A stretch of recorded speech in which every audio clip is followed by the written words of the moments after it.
साईं बाबा पर हमला। लेकिन अगला पल सबको हैरान कर गया। शिरडी की सुबह हमेशा शांत और पवित्र होती थी। मंदिर के प्रांगण में साईं बाबा अपने भक्तों के बीच बैठे थे।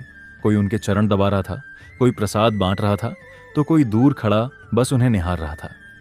बाबा का चेहरा सदा की तरह शांत था, आंखों में करुणा और होंठों पर मधुर मुस्कान। लेकिन उसी भीड़ में आज एक ऐसा व्यक्ति भी खड़ा था जिसके मन में प्रेम नहीं, बल्कि प्रतिशोध की आग जल रही थी। उसका नाम था ममतांटिया, एक डाकू जिसे लोग डर के मारे नाम से भी कांपते थे। उसने सुना था कि साईं बाबा की वजह से गांव के लोग उसके डर से मुक्त हो गए हैं। गुस्से में उसने तय किया कि वह आज बाबा को सबके सामने मार डालेगा ताकि लोग फिर उससे डरने लगें। उसने अपने कपड़ों में एक छोटी तलवार छिपा रखी थी। जैसे जैसे बाबा की आरती चल रही थी, तांटिया धीरे धीरे आगे बढ़ रहा था। उसके कदम भारी थे, लेकिन चेहरे पर नकली शांति थी। वह भीतर भीतर उबल रहा था। बाबा की आंखें बंद थीं, उनके होंठों पर वही पुराना वाक्य था, सबका मालिक एक। तांटिया ने चारों ओर देखा, कोई ध्यान नहीं दे रहा था। उसने तलवार निकाली और बाबा के करीब पहुंचा। लेकिन तभी बाबा ने आंखें खोलीं। उनकी निगाहें सीधे तांटिया पर पड़ीं। वो नजर न गुस्से की थी न डर की, बस करुणा थी। बाबा ने धीरे से कहा, आजा बेटा, तू भी आरती में शामिल हो जा। तांटिया के हाथ कांप गए। उसने तलवार पीछे छिपाई और कहा, मुझे आरती नहीं करनी, मैं बदला लेने आया हूं। भीड़ सन्न रह गई। हर कोई उसे देखने लगा। किसी ने उसे पकड़ने की कोशिश की, पर बाबा ने हाथ उठाकर सबको रोक दिया। बाबा ने शांति से कहा, जिसके मन में आग है उसे पानी चाहिए, न कि सज्जा। तांटिया चिल्लाया, मुझे उपदेश मत दो बाबा, तुमने मेरे लोगों को भक्ति में डाल दिया, अब कोई मेरे आदेश नहीं मानता, मैं तुम्हें मिटा दूंगा।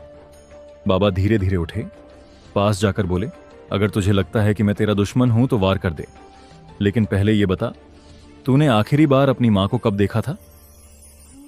तांटिया कुछ पल के लिए रुक गया। उसे बचपन याद आ गया, उसकी मां जो उसे भगवान के चरणों में छोड़ने कहती थी।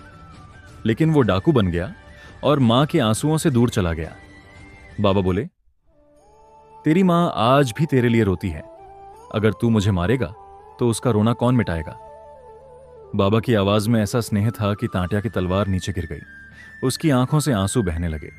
वो रोते हुए बाबा के पैरों में गिर पड़ा और बोला, बाबा, मैंने बहुत पाप किए हैं, क्या मेरे लिए भी माफी है?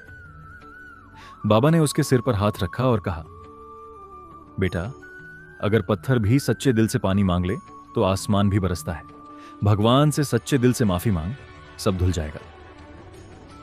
उस दिन के बाद तांटिया डाकू नहीं रहा।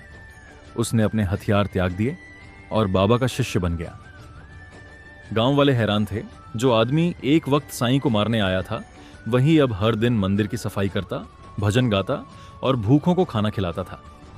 बाबा ने कहा, कोई बुरा नहीं होता, बस सही रास्ते से भटका होता है। प्रेम दिखाओ, वो खुद लौट आएगा। कई साल बाद जब बाबा का देहावसान हुआ, तांटिया उस भीड़ में सबसे आगे खड़ा था। उसकी आंखें नम थीं। वह चुपचाप मिट्टी में बैठा अपने आंसू उस जमीन में बहा रहा था जहां उसने कभी वार करने की ठानी थी। लोगों ने पूछा, तांटिया, बाबा ने तुझे कैसे बदल दिया? वो मुस्कुराया और बोला, जब किसी की नजर में खुदा का प्रेम हो तो वहां तलवार नहीं, केवल आंसू गिरते हैं। साईं बाबा सिखाते हैं, वो किसी को बदलने के लिए न गुस्सा चाहिए न सजा, बस प्रेम की नजर चाहिए। जो आज तुम्हारा दुश्मन है शायद कल तुम्हारा अपना बन जाए, अगर तुम उसे समझ सको। वीडियो अच्छा लगा तो कमेंट में ओम साईं राम नाम लिख दीजिएगा।